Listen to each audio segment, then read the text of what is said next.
వెంటనే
చంద్రబాబు నాయుడు ప్రత్యేకించి 2 జీవోలు తీసుకొచ్చి జీవోఎంఎస్ నంబర్ 41, జీవోఎంఎస్ నంబర్ 47 దాని ద్వారా ఉన్నటువంటి క్రీడలను పెంచడం, 2% ఉన్నటువంటి స్పోర్ట్స్ కోటా ఏదైతే ఉందో 2012లో విడుదలైనటువంటి జీవోని మార్పులు చేసి 3%కి పెంచడం, దానితో పాటు ఏపీ సర్వీస్ అండ్ సబార్డినేట్ ఏదైతే AP state service and subordinate rules ఉన్నాయో వాటిని అమెండ్ చేస్తూ ఎవడైతే ఈ డిఎస్సికి సంబంధించి స్పోర్ట్స్ కోటాలో పాల్గొంటారో, స్పోర్ట్స్ కోటాలో అర్హత సాధిస్తారో వాళ్ళు ప్రవేశ పరీక్షల్లో కూడా పాల్గొనాల్సినటువంటి అవసరం లేదు అని చెప్పి దాన్ని మార్పులు చేస్తూ ఒక జీవో విడుదల చేయడం జరిగింది.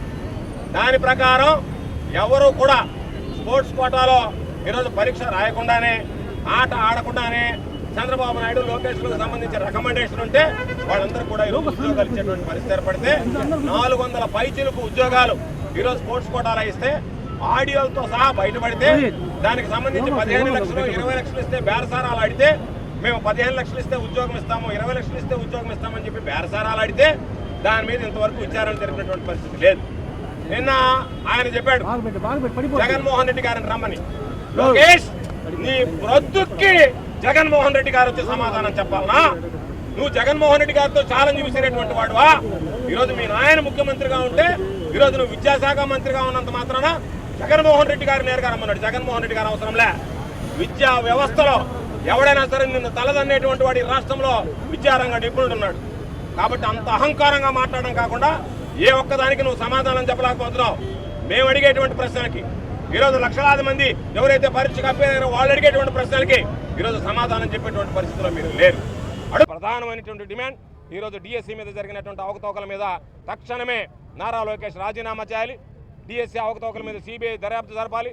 ఫీజు బకాయిలు ఏదైతే ఉన్నాయో వెంటనే విద్యా దీవెన, వసతి దీవెన విడుదల చేయాలి. దానితో పాటు 3000 రూపాయలు నిరుద్యోగ భృతి ఏదైతే హామీ ఇచ్చారో దాన్ని పూర్తిగా బకాయిలతో సహా ఆ నిరుద్యోగ యువతకు అందించాలని డిమాండ్ చేస్తూ ఈరోజు ఒక్క పిలుపుతో ఈరోజు వేలాదిగా తరలి వచ్చి ఈ కార్యక్రమాన్ని జయప్రదం చేసినటువంటి వైఎస్ఆర్ కాంగ్రెస్ పార్టీ నాయకులకి, కార్యకర్తలకి, యువజన విభాగం, విద్యార్థి విభాగానికి సంబంధించినటువంటి అధ్యక్షులు, కార్యవర్గ సభ్యులు, యువత, విద్యార్థి లోకం అందరికీ పేరు పేరున హృదయపూర్వకమైనటువంటి ధన్యవాదాలు తెలియజేస్తూ మా పోరాటం నారా లోకేష్ రాజీనామా చేసేంత వరకు, సిబిఐ విచారణ జరిగేంత వరకు, ఫీజు బకాయిలు విడుదల చేసేంత వరకు, దానితో పాటు నిరుద్యోగ భృతి చెల్లించేంత వరకు కొనసాగిస్తామని చెప్పి ఈ సందర్భంగా తెలియజేస్తూ నీట్ క్వశ్చన్ పేపర్ లీకేజ్ విషయంలో మీ భాగస్వామ్యమైన బీజేపీ ప్రభుత్వంలో విద్యాశాఖ మంత్రిగా ఉన్నటువంటి వ్యక్తి ఈరోజు రాజీనామా చేసినటువంటి విషయం మనం చూసినాం. మరి అతి పెద్ద స్కామ్ అయిన డిఎస్సికి సంబంధించి మీ ఇష్టానుసారం ఉద్యోగాలు ఇచ్చుకోవడం, అర్హత లేనటువంటి వారికి ఉద్యోగాలు ఇచ్చుకోవడం, ప్రధానంగా టీచర్ల విషయంలో, డాక్టర్ల విషయంలో ఈ సమాజంలో కొన్ని రూల్స్ ఉన్నాయి.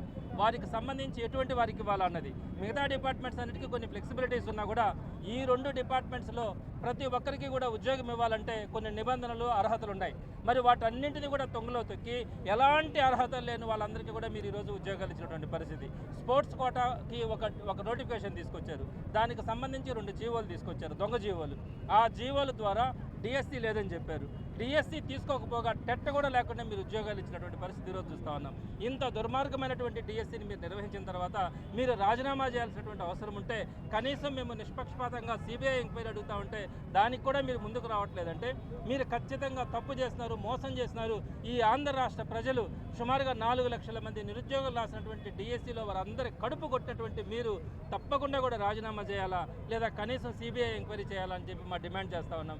అలానే ఫీజు రియంబర్స్మెంట్ గురించి కానీ, విద్యా కానుక గురించి కానీ, తల్లికి వందన చాలామంది అర్హులైనటువంటి వాళ్ళకి రాలా.